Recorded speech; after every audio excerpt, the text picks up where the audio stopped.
दुश्मन परेशान करते हुए मानता नहीं है। किसी भी हालत में दुश्मन आपकी खटिया खड़ी किए बिना, उसने तो एक नशा कर रखा है कि खटिया खड़ी करूंगा भाई साहब की फिर मानूंगा। तो काम धंधा है, व्यापार है, घर गृहस्थी है, और ऐसे में दुश्मन है, और दुश्मन ताकतवर है, आप कुछ उखाड़ नहीं सकते उसका। पुलिस भी उसके साथ है, आप कुछ लीगली उस पर कुछ कर नहीं सकते।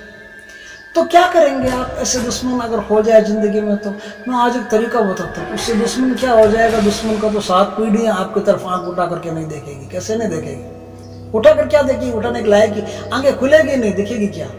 ऐसी हालत हो जाएगी दुश्मन की, खटिया पकड़ लेगा और खटिया पकड़ करके आंखें ऐसे बंद ही रखेगी। उससे आंखों से अपना खाना दिख जाए तो भी ठीक है। फिर उपाय थोड़ा खतरनाक है, हर किसी को मत कर लेना, नहीं तो आप भी परेशानी में आ सकते हैं। उपाय हमेशा ही तब करना चाहिए जब उसकी प्रबल आवश्यकता हो, जबरदस्त जरूरत हो, तब करना चाहिए। कोई वास्तव में ऐसा ही दुश्मन हो, आप ये नहीं गले चलते हुए, किसी के रास्ते चलते हुए किसी पर भी उपयोग कर जाए।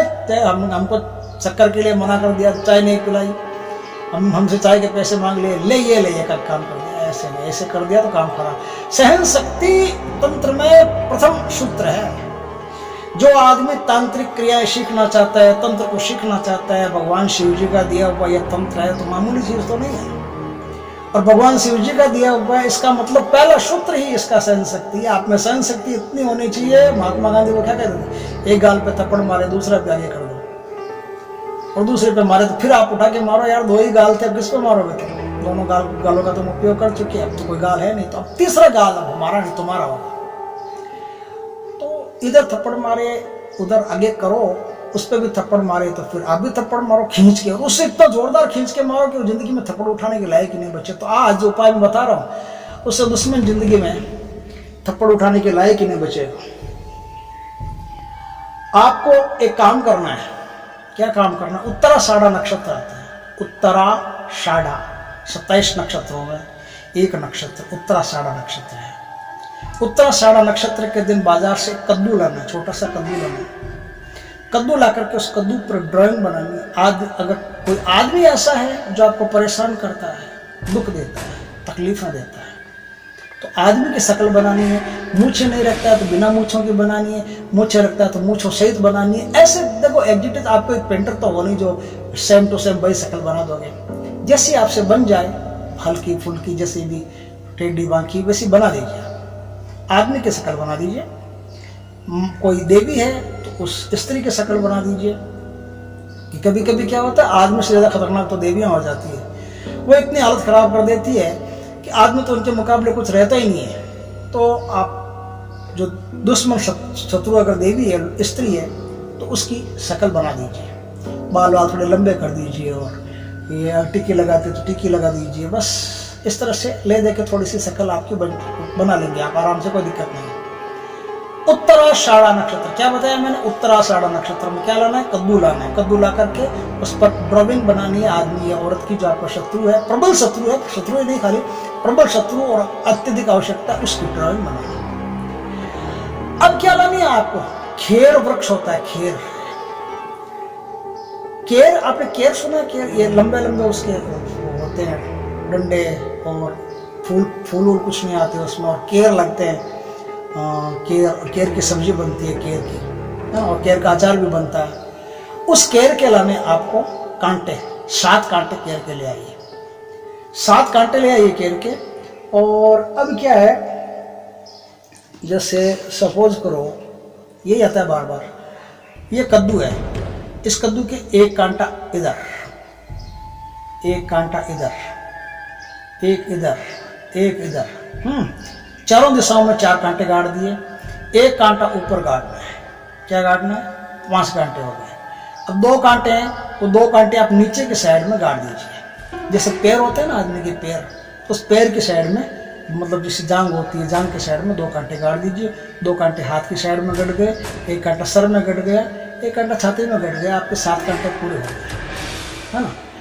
अब क्या है, इस कद्दू को ले जाकर के कोई जो नीम का पेड़ है ना, नीम का पेड़, उस नीम के पेड़ के पास खड्डा खोदिए, इतना खड्डा खोद करके उसमें थोड़ा नमक भरिए और कद्दू उसमें रख दीजिए। अब कद्दू के ऊपर नमक डाल दीजिए और खड़ा नमक आता है सीधा बिना पिसा हुआ, वो नमक डाल दीजिए। इससे क्या होगा, ये कद्दू गलेगा जल्दी जल्दी। ये कद्दू जितना गलेगा, आप नीम की जगह केर का भी इस्तेमाल कर सकते हैं। केर का जो मैंने भी बताया ना, केर के कांटे लाने हैं, तो उस केर का भी इस्तेमाल कर सकते हैं। तो उस केर के पास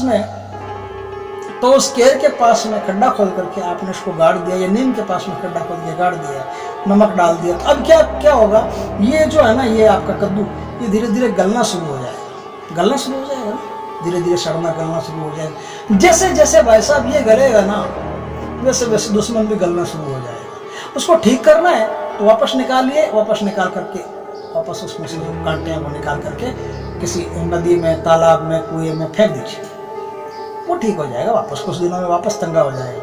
लेकिन चंगा नहीं करना है तो ये उपाय है। इस तरह से वो आदमी बीमार होगा, बुरी तरह बीमार होकर के अंत में उसका प्राणांत भी हो सकता है। प्राणांत में ऐसा है कि दुनिया की कोई ताकत हो, अगर परमात्मा नहीं चाहता है तो उसे नहीं मार सकता। जिस दिन परमात्मा चाहता है कि आज ही इसे मरना है, उसी दिन मरेगा। आप चाहे कितनी कोशिश कर लो, गोली मार दो तो भी नहीं मरेगा।